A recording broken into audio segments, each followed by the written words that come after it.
Hey guys, it's Shamitha and welcome back to my channel, and in today's video I'll be sharing a few hand lettering tips with all you guys which are gonna help you to improve your hand lettering skills. So let's get started. In hand lettering there is a wide variety of mediums to use. Some of them are markers, calligraphy pens, brush pens, brushes, water brushes, etc. So choosing among these completely depends on you. I prefer brush pens.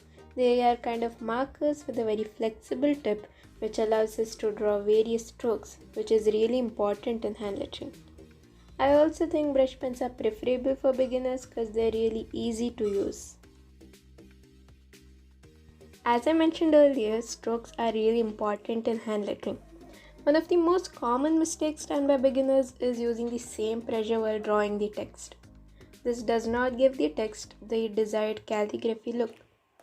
Hand lettering can also be called as text drawn with a combination of thick and thin strokes. To draw a thin stroke, we are going to apply really less pressure on the brush pen, and for a thick stroke, we are just going to do the opposite, that's to apply more pressure.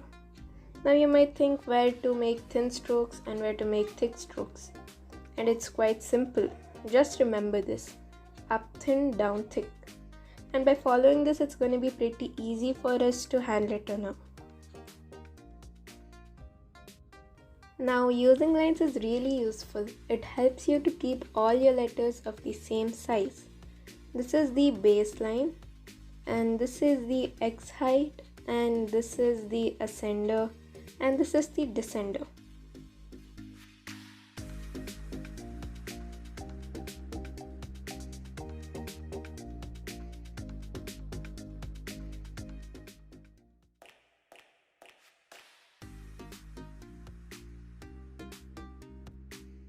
Now my fourth tip is writing stroke by stroke.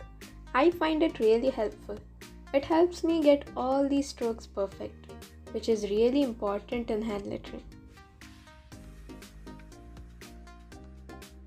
Now my last tip is about making your text look more fancier.